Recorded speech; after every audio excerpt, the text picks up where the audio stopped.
Late 16th century Ming China. Harvests are fickle, taxes bite, and the forbidden city runs on ritual like a clock with teeth. Inside its red walls, beauty is currency, rumor a weapon, and survival a daily profession. Now step into that world. You are 12, dust to the ankles, a straw snagged in your hair, sketching a lopsided dragon into sun-baked earth with a twig.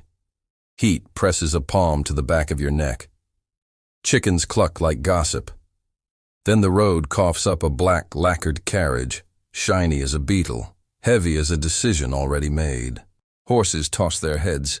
The harness bells tinkle as if someone were trying to make cruelty sound polite. The man in silk steps down, all crisp edges and certainty. His face is a stone tablet. His eyes are numbers.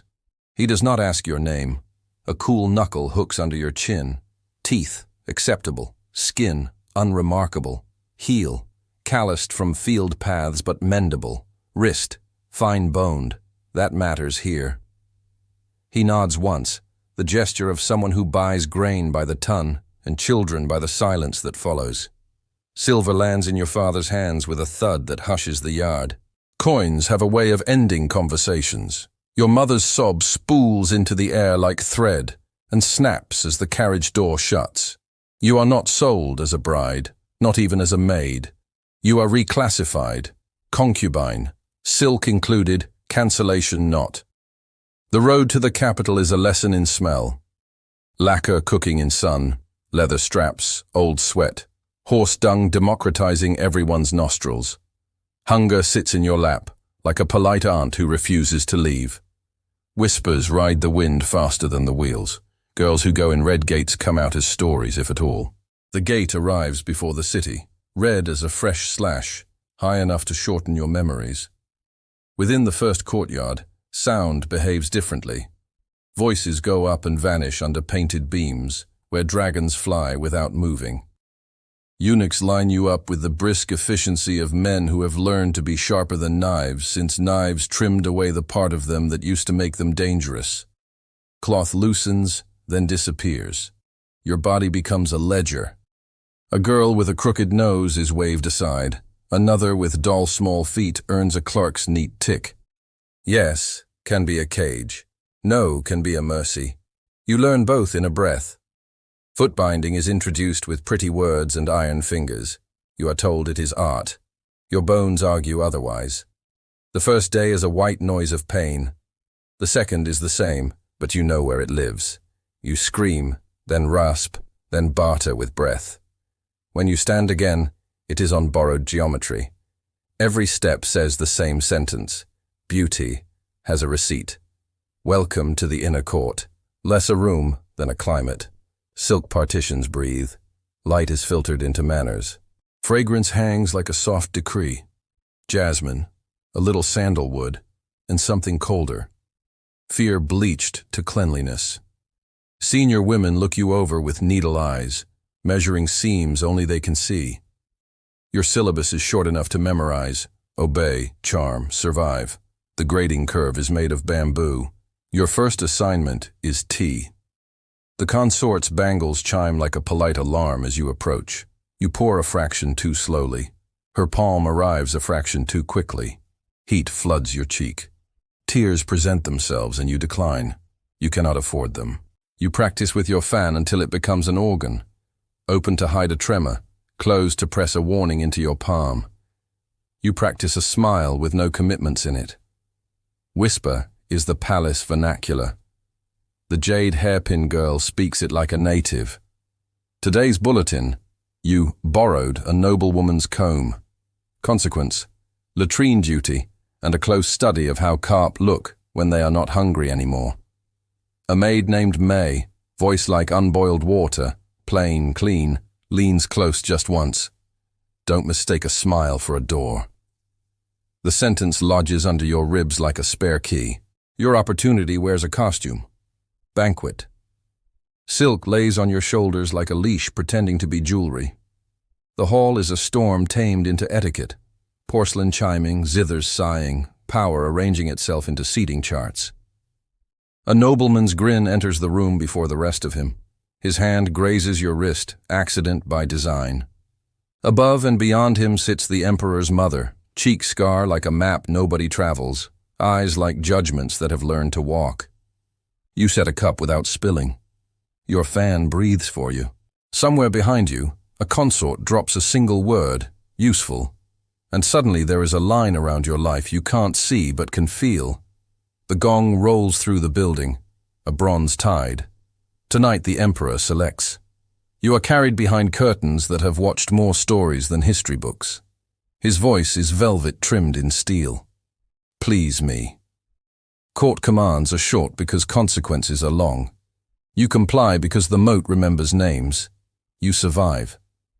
Survival here is a receipt you pay for in installments. 13 finds you measuring hours in punishments instead of bells. 3 raps for a tray that didn't quite level. A day in darkness for a drop that left the lip of a cup. A week of latrines for a rumor that sprouted without soil. You learn to walk on bound feet without telling the floor you regret it. You learn to hear the sentence behind the sentence. On a hot afternoon, a girl slips a little too completely from a balcony. Her scarf flutters down like a white flag nobody recognizes. You file the lesson quietly. Wood rarely kills alone. At 16, the emperor says your name in the right room at the right time. For a breath, you are a person in your own skin. Then your body writes a footnote that becomes a headline. Pregnant. In the inner court, pregnancy is a lottery ticket stapled to a bullseye. The jade hairpin girl has earned a new title, consort, and opens a new front, poison. Truth arrives late and out of fashion, but May pilots it in. A witness saw your pour, clean. The whip practices disappointment in the air instead of on your skin. You live to count another day. The moral is stamped clear. A rumor from the right mouth equals a noose already braided. You give birth to a son, and the palace hums like a hive knocked once and not too gently. A boy can anchor you higher. He can also make you and him easier to aim at. Sleep comes in snippets measured by silk rustle. You hold him like contraband, which is what he is. Love wrapped in risk. The emperor summons. You perform the choreography. Fan like moonlight, voice like a path across water, eyes that remember the ceiling. You receive a title, low rank but rank all the same. It is a rung. Rungs come with gravity. May returns with a parcel of bad news folded small. The jade hairpin consort has purchased a eunuch and a narrative. Treason is the label. Treason is tidy. You answer in the court's real language. Favor for truth. A gold hairpin opens the right mouth. A shadow agrees to talk. Screams take the long corridor faster than footsteps. A woman leaves the story earlier than planned. Victory tastes like nothing and feels like delayed collapse. You press your son's name into your mouth and keep breathing. At 18, you move like a strategist covered in silk. The new arrival is youth lacquered to shine, cheeks with their own weather, eyes that look at your place and measure it twice. The emperor's attention does what attention does, drifts, returns, drifts again. Beyond the red walls, harvests shrink. Within them, rice is counted like sins. The word purge returns to sentences the way winter returns to a year. You plan exits through walls that don't have doors. 22 arrives with the emperor coughing history into cloth. The court becomes an orchestra of rumor tuning itself to panic. Lists breed in corners. You feel your name learning how to spell itself among them. The pearl earring rival chooses a century-approved attack. Witchcraft. Night makes the courtyard into a bowl. Moonlight sits on the executioner's blade like a final signature waiting for ink. You kneel. Your bound feet throb like a second heart. The emperor's mother gifts you an ultimatum cut to fit. Confess, or your boy learns the ground too early. Your tongue turns to grit. You do not confess. Not because fear has left you. It rents the good room, payable in advance. But because you have come to trust a very thin kind of timing. The door that opens at the last possible second. Paper saves you. A maid sprints the length of a corridor with a stolen letter clutched like a newborn.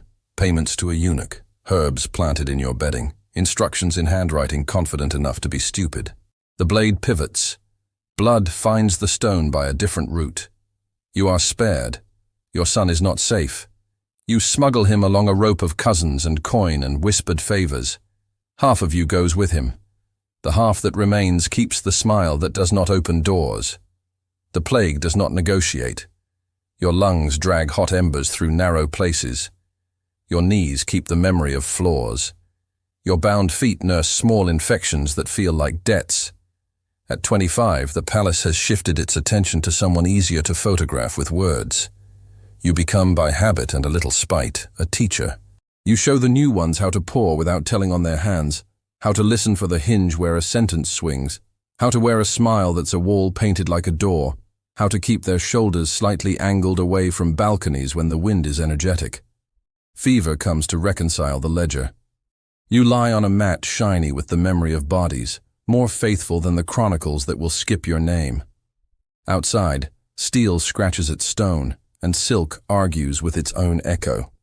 You inventory what you were and the list surprises you. Not a legend, a logistics officer, routing hope through narrow alleys, moving pieces that were not supposed to move, hiding small fires in bowls of water until the time was right. Not just a concubine any more than rain is just water. You were a system that learned how to outwit a larger one, until the larger one did what systems do and kept going without you. The palace continues. That is its favorite trick. New favorites bloom and bruise. New perfumes lean into the air with opinions. New appendices accrete to rules nobody wrote down. The stones keep their oath of silence. Carp continue their disinterested theology. Far beyond the red, a boy runs without checking how many footsteps follow. He learns a trade that does not require kneeling. He folds the word mother into a pocket like a compass, checks it when no one is looking, points himself by it when he must. He teaches his daughter a fan trick that is not a trick. How to make air behave while your voice chooses shape. If anyone asks you later, because in this telling you get a later, what the Forbidden City felt like, you can answer without rolling out a map. Gold walls, floors that remember, air the scent of jasmine and consequences, rules written on backs and rewritten on bones. Gossip that deserved a stipend. Silk with a point of view. Women whose patience kept the roof from slipping and whose cunning kept more than themselves alive. As for lessons, survival is a crown with teeth. Power is mostly seating charts and who rings the gong. Beauty submits invoices without due dates. Mercy arrives late, but does sometimes arrive. And love, contraband, illegal to declare, passes gates if you smile in the right key and walk without rattling your thoughts. You leave lightly, a breath cooling a teacup. The air moves a little. Someone notices. The shift is small, but rooms are built of small shifts. A girl steadies her hand over a cup and does not spill. Another sees a smile and recognizes a wall disguised as a door.